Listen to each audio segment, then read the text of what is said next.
Okay, right, so welcome to Elliott. We're going to do a little interview based on what Elliott does, see what secrets we can sort of wheedle out of you about your success on the bass playing front. So tell me, what bands are you working with at the moment? Just the one at the moment, under many different names. Okay. But sort of our main name is the Toons. Okay. And that's what we. Okay. So with that, you've got it goes out under other names as well. But you're doing what? Something slightly different. So it's just sort of a sneaky way of getting. More gigs. Well, that's cool. That's a good idea. Having different names and different agencies. Yeah. That's a good idea. Cool. Yeah. So how long have you been playing bass? 9 years, I think. I can't remember anymore. Right. Okay. But I mean, you picked up bass really quickly, didn't you? Yeah, I think so. I kind of got the opportunity to play with people sort of from the very start. Yeah. Like before I got lessons, I was sort of playing with people, given a bass in my hands, told play this song. And I'm like, I don't know how to play it. Yeah. So what I thought was interesting was from when you started having lessons with me, there was a very, very rapid development. Like you really understood what was going on. And obviously, I see this occasionally with guitarists, obviously. But it's a lot of it that when I see that is not being, there's a lot of bedroom guitar players who never get out there and work with other people. And what you're saying is interesting because, that wasn't my experience of playing guitar to start with. It was always about getting out and working with others. Yeah. So for you, you feel that was an important aspect? Oh yeah, definitely. Playing with people who were better than me at the time, but needed a bass player. And I was sort of the one that was there. It was like, okay, I'll do the bass. I'll play bass. So in actual fact, I've always felt that's, if you want to get out and gig and earn some money and stuff, be a bass player. Yeah. Because there's not enough of them. Yeah. And so that's maybe a little key thought for people who play. Interestingly enough, I'll say this is a little aside. Here I am. If you're trying to teach, if you just teach bass, that's not enough. You have to teach guitar as well to make a living teaching, and maybe other things. Dare I say ukulele? But I didn't say that. But it's just a case of having more possibilities, isn't it? Which means if you're a bass player, knowing how to play guitar. To a little degree. It helps obviously massively. Understanding. And I would say that's also true being a guitarist. If you understand how to play bass, and if you understand how to sing, that's an important thing from the point of view of constructing songs and things. So here's the interesting thing. So what sort of gigs are you doing? At the moment, mainly weddings, parties, and like a few corporate gigs. Yeah, but you do get around a lot, don't you? We cover most of the country in a week. Yeah. Well, I know from the week that you did Blues Camp with us, you did Coventry and you did Wales, and you did the gig to all the naked people. Yeah. We'll draw a veil over that, which of course we can't do if they were naked. But But the point is, you were out gigging every night. So a lot of travel. Five in a row that weekend. So I was sort of up here in Kent and Wales, then I was down Cornwall way, right, and then back home again. Okay. So that's interesting. So with regard to that, that's to do with agency work, is it? Yeah. Okay. Yeah. So any tips about getting good agents? I would say all the agents are kind of the same. I think it's more about what you put out, your sort of promo. Yeah, that's a very good. Because all the agents, they all do the same thing. Yeah. A lot of them are more well known. Yeah. But they all work on the same principle. Yeah. Okay. Here's a band. Do you want them or not? Yeah. But if you've got good promo, good videos, your own website, a good website, that's definitely gonna make you stand out. Yeah, now that's I find that really fascinating because your videos are excellent. Yeah. The quality of your videos are really good. So we will put in the notes for this your band's website, but I really do think people need to check out that site because they are really very impressive. When I first saw them, I actually said to you, didn't I? Yeah. What company did your video? And you said, well, no, it's the guitarist. Some did it. Adam and Robin. Yeah, incredible. Robin won't forgive me if I don't say I know. Obviously, yeah, that's my fault. But what I was saying is it was in-house. It's not somebody coming in from outside. We do all our videos, photos, and we made our own website as well. Yeah, well, they are incredibly good. It keeps the cost down. Yeah, no, but the point is, it's not just keeping the cost down. You really know what it is you're trying to put across, and because if you get somebody coming in from outside, sometimes they can do something really good, but it's completely not focused on what you do. Yeah. So you already know what you're doing and all the rest. So that's a really important point. So we've already said how you're incredibly busy. And obviously you do mostly covers and stuff. Yeah. Now you're also doing a college course, aren't you? Yes. Yeah. Which I find incredible that you can actually do that and do all these gigs. So I wouldn't be able to do that.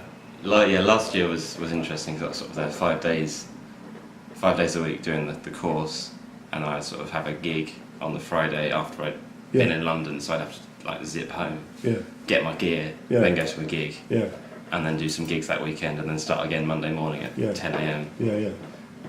Hopefully this year it'll be a bit easier. Well, I would actually say this is probably you can only do this now because as you get whatever that age thing is, I don't know. But make the most of it now. So the people that you're on the course with, you actually mentioned to me that they're doing a lot of their own touring. Mm-hmm. Do they gig as much as you do? No, I wouldn't say so. No. And by extension to that, they're not actually making any money out of what they're doing. Not as much. No. No, obviously the amount that you're gigging, you're obviously earning some money. Which again, this is part of why I'm interviewing you, because obviously I know quite a lot of people, and they've all got something. They've all got something fascinating about what they do in different ways. Yeah. And the whole idea of putting these videos together, and obviously we're recording this for audio as well, is for people to be able to get little clues into what it is that goes on with people over and above the normal stuff that's on YouTube and what have you. And I would say that, I've often found when you speak to people, there is something else going on. Not just what they're doing on the surface, there's stuff going on underneath. Obviously the band that you work with, you really enjoy working with these good people, don't you? Yeah. Because you wouldn't be able to put up with the type of stuff that you... And how long have you been playing with them now? 3 years. 3 years? Yeah. Yeah, well, I think you've got a different drummer over here now? Yeah. Okay, so apart from your drummer, you're the same lineup? Yeah. So that speaks a lot.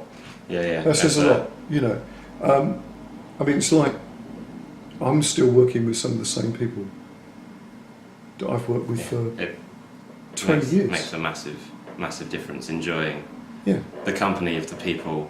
But there's a chemistry thing, isn't there? Yeah. We're all very, very similar people. Yeah. And there's a little bit of what I call musical telepathy that goes on. Yeah. Where you get a feel of what's going on musically and all the rest of it. Obviously you're doing material that you've worked on and rehearsed and all the rest of it, and you know what the sounds. Yeah, exactly. But that's equally true for the sort of things that I might be doing, where you're improvising and you really don't know where you're going next. Yeah. And that musical telepathy thing has to work its magic in that way, because otherwise, of course, you would know what the hell was happening next. No. Okay, so what do you think with regard to? I've put down here a little note: philosophy of life. I was saying to you, there was a friend of mine when I was a teenager used to say, you know, what's your philosophy of life? And I wasn't really sure if this guy actually knew what he was talking about, but it's something that, you know, it's that thing that sits behind what it is that you're doing, that actually makes you do what you're doing, and if that makes sense. So, what would you say for you that is? Enjoy it, have fun, be a little bit silly, and don't take it too seriously.